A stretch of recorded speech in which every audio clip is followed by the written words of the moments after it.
Olá, hoje a gente mergulha num ensaio bem denso, provocador mesmo, do Wilfred Bion, Prelúdio para ou Substituto da Realização.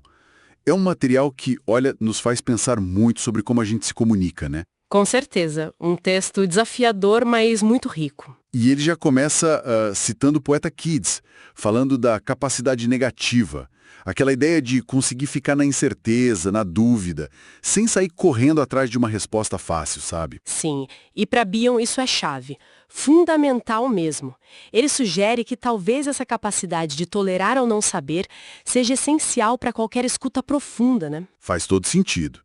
E talvez muito do que a gente fala sirva justamente para evitar esse lugar de incerteza. Exatamente, o que nos leva direto ao ponto central que ele quer discutir. Yeah.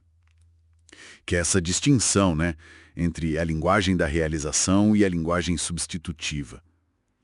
A primeira seria um passo real, talvez, em direção à ação, à experiência. A própria análise, quem sabe. Isso, pode ser um prelúdio para a ação, ou a própria ação. Um comportamento, um gesto, algo que realmente move a pessoa para uma nova experiência emocional, para um contato mais genuíno. E a outra, a substitutiva. Ah, essa é mais como tipo assim uma cortina de fumaça. Parece comunicação, né? Mas no fundo funciona como uma defesa, uma maneira de evitar o contato com a realidade psíquica mais profunda, com aquela angústia do não saber que a tal capacidade negativa nos convida a encarar. Entendi. É tipo falar para não sentir ou para não ter que lidar com algo difícil. Mas como é que se percebe essa diferença na prática? Imagino que seja bem sutil. Extremamente sutil. E aí Bion faz um alerta importante. Ele diz que a dificuldade do analista em perceber quando a comunicação é só substitutiva e, mais ainda, o que essa dificuldade significa para o próprio analista.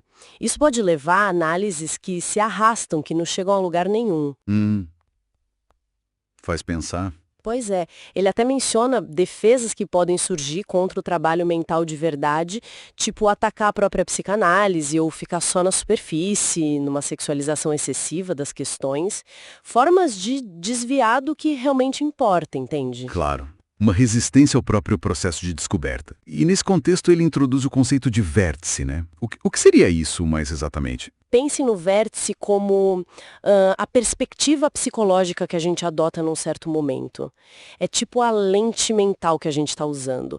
Pode ser a lente da curiosidade, ou do medo, ou da crítica. Um ponto de vista específico. Isso, um ponto de vista psicológico. E Bion argumenta que a linguagem da realização, aquela que leva ao crescimento, está sempre ligada a um vértice específico, a uma perspectiva que a pessoa assume de fato. Sim. Então, tanto quem analisa quanto quem é analisado estão sempre operando a partir de seus próprios vértices. Sim, com certeza. E aí Bion faz uma comparação interessante, até um pouco inesperada. Ele compara essa dinâmica interna com o jeito que algumas instituições sociais, tipo igreja ou exército, tentam separar o bom do mal. Como assim? Ele sugere que existe uma luta interna constante na nossa mente para decidir qual vértice, qual perspectiva deve prevalecer, qual parte nossa vai poder falar, qual vai ser silenciada. Uma seleção interna, digamos. Entendi. E essa luta interna nos leva a outra distinção crucial que Bion faz, certo? Aquela entre ideias que são, digamos, nutridas, que crescem de verdade, e outras que só se multiplicam, mas sem gerar nada novo. Precisamente. De um lado, ele coloca as ideias que nascem de um estado mental mais amoroso, mais curioso, sabe? Essas sim podem se desenvolver, levar a uma realização genuína. Do outro lado, tem as ideias que são atacadas pela inveja, pela ganância. E essas não crescem. Não, elas se fragmentam. Se cindem, ele diz. Se partem em pedaços repetidamente. É uma multiplicação, mas sem qualidade, sem desenvolvimento real. Ele usa uma imagem bem forte para isso, né? Fezes mentais. É para descrever essa multiplicação estéril. Ele descreve essa cisão como uma proliferação quase que, bem, cancerígena. Parece que tem muita ideia, muita atividade mental, mas na verdade só a mesma coisa fragmentada, disfarçada de novidade. Falta crescimento de verdade. E o motor disso seria a inveja e a ganância? Principalmente a inveja. Bion sugere que o modelo dessa cisão é a fragmentação da própria inveja.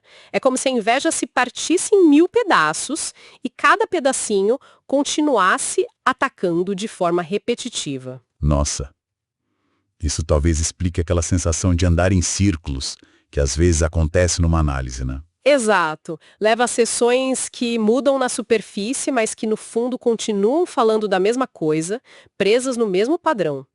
Bion até sugere que o que às vezes a gente chama de reação terapêutica negativa poderia ser melhor descrito como essa proliferação de inveja fragmentada. E qual seria o alvo principal dessa inveja? Não é só a ideia boa ou o analista? Não só. O alvo fundamental para Bion é a própria capacidade de amadurecer. E, claro, o objeto, a pessoa, a ideia que estimula esse amadurecimento. A inveja ataca aquilo que promove crescimento. Então, o objetivo da análise, na visão dele, não seria só diminuir a inibição de agir ou de sentir? Não apenas isso.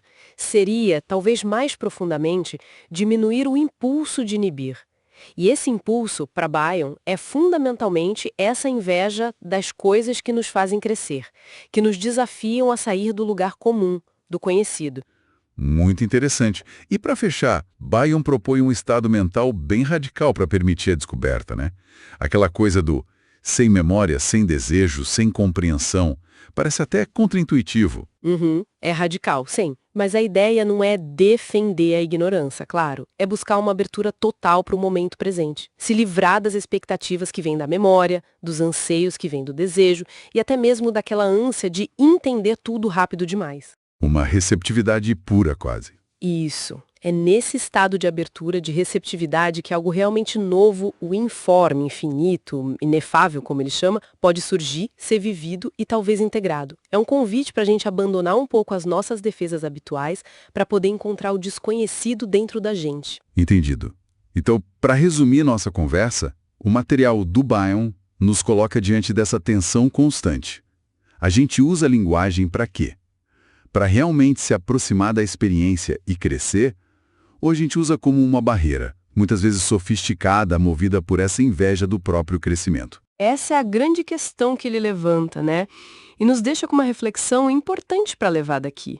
Até que ponto a nossa comunicação no dia a dia e talvez até o nosso diálogo interno funciona mais como um substituto engenhoso para a gente não ter que lidar com o desconforto do novo, do desconhecido, do que como um passo genuíno em direção à compreensão ou à ação que realmente transforma. Uma pergunta e tanto para a gente continuar pensando. Muito obrigado por nos acompanhar nesta análise do pensamento de Byung. Até a próxima!